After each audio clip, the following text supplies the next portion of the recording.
नमस्कार दोस्तों, stock market की एक और लर्निंग वीडियो में आपका स्वागत है। तो दोस्तों आज की वीकली एक्सपायरी और यहाँ पर आप देख सकते हैं कि निफ्टी ने तकरीबन 200 पॉइंट की रेंज में एक बढ़िया मूवमेंट दिया और ये कल के लेवल से जो कि मैंने कल आपको अपने वीडियो में शेयर किया था। और एग्जैक्टली आप देखिए, एग्जैक्टली मार्केट ने पिन पॉइंट उसी रेंज के अंदर काम किया है। तो जो लोग ये बोलते हैं कि आप गैस कर रहे हो, ठीक है? तो दोस्तों ये गैस नहीं होता है, ये एक एनालिसिस होता है और स्टॉक मार्केट में कोई भी 100% श्योर नहीं हो सकता है, क्योंकि ये किसी एक के बस की बात नहीं है जिसके बिहाफ़ पर उसने जो बोल दिया वो पत्थर की लकीर होती है। लेकिन जब आप एक लंबा समय स्टॉक मार्केट को दे देते हो, फिर जब आप समय के साथ जैसे-जैसे आप मार्केट के मूव देखते जाते हो, फिर जो आप एनालिसिस करते हो, मार्केट मोस्टली उसकी रिस्पेक्ट करना स्टार्ट करती है। अगर आप सोचोगे कि 1, 2 और 4 महीने बिताने के बाद आप इस तरीके से एनालिसिस कर पाओगे, तो ऐसा नहीं होगा।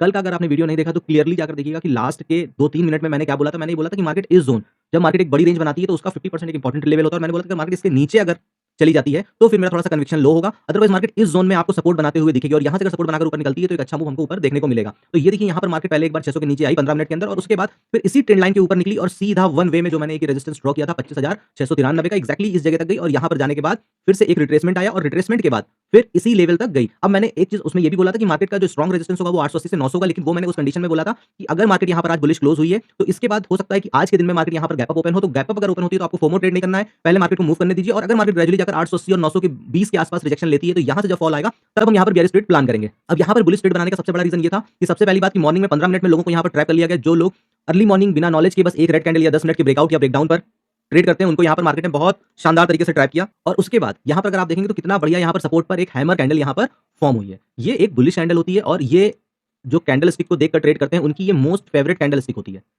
इतनी बढ़िया, इतनी प्यारी हैमर कैंडल बनी। एक तो अगर आप ये देखें प्राइस पॉइंट के हिसाब से ये सपोर्ट था, प्लस ये ट्रेंड लाइन के ऊपर जाकर इसने क्लोज कर दिया। अब अगर हम यहाँ पर तीसरी चीज फिब रिट्रेसमेंट को लगाते हैं, तो फिब रिट्रेसमेंट में भी इसने 0.23 के लेवल के ऊपर जाकर यहाँ पर क्लोज कर दिया। तो ये जो सुबह का ट्रेड था, ये सबसे कन्विंसिंग और सबसे बढ़िया ट्रेड था और वो भी तब जब एक दिन पहले आपने अपने एनालिसिस में इसको खुद बोला हो। ठीक है? और यहाँ पर देखिए वन गो में अगर हम यहाँ से पकड़ते हैं इस कैंडल के बाद से वन गो में इसने कितने पॉइंट दिए हैं? 111 पॉइंट और आज एक्सपायरी में डायरेक्शनल 111 पॉइंट आने का मतलब है कि 70 से 80 पॉइंट का आपको स्ट्राइक प्राइस पे यहाँ पर मूवमेंट देखने को मिला होगा। और मैंने ये बोला भी था कि अगर अर्ली मॉर्निंग इस जोन के बीच में कहीं पर ये रेजिस्टेंस और ये ट्रेंड लाइन अगर इसके बीच में कहीं पे मार्केट ओपन होती है, तो ये नो ट्रेडिंग जोन होगा। लेकिन यहाँ पर क्या हुआ, मार्केट ने पहले इस ट्रेंड लाइन को बीट किया, तो कुछ लोगों ने इस ट्रेंड लाइन के बीट होने पर ट्रेड लिया होगा, कुछ लोगों ने ये 5 मिनट और 10 मिनट जो भी उनका अर्ली मॉर्निंग का सेटअप होता है उसके हिसाब से यहाँ ट्रेड लिया होगा, कुछ लोगों को लगा होगा कि मार्केट 25,600 के नीचे चली गई, तो अब यहाँ पर उन्होंने बेयरिश ट्रेड ले लिया होगा, जबकि 25,600 पर बड़ी मात्रा में पुट राइटर्स यहाँ पर बैठे हुए थे। तो इतनी जल्दी पोजीशंस ये श्योर था कि इतनी जल्दी ये पोजीशंस नहीं गिरेंगे। हाँ, एक बार ये मार्केट यहाँ पर रिटेस्ट करती 25,600 तक और उसके बाद अगर नीचे गिरती तब यहाँ पर फिर हमको पुट राइटर्स एग्जिट होते हुए दिखते। ऐसा हुआ नहीं और ये बहुत बढ़िया कन्विंसिंग कैंडल जो ये तीसरी बनी है 9:35 पर, यहाँ से फिर लोगों ने एक डायरेक्शनल ट्रेड एग्जीक्यूट किया होगा जो भी प्रोफेशनल ट्रेडर रहे होंगे और ये वन गो में आप देखिए इतना बढ़िया यहाँ पर मूव मिला। अब बताइए इसमें मेरे एनालिसिस में कहीं पे कोई गलती है? नहीं है। अगर आपको लगता है कि ये इतना ईजी है तो आप भी ऐसा एनालिसिस करके अपने वीडियोस बनाकर डाल सकते हैं। ठीक है? क्योंकि ये एक दिन की चीज नहीं है, इसको आपको सीखने समझने में सालों का समय लगेगा और अगर आप वो समय नहीं दे सकते हो तो फिर स्टॉक मार्केट आपके लिए नहीं है, क्योंकि स्टॉक मार्केट का कोई शॉर्टकट नहीं है, यहाँ पर आपको सीखना पड़ेगा।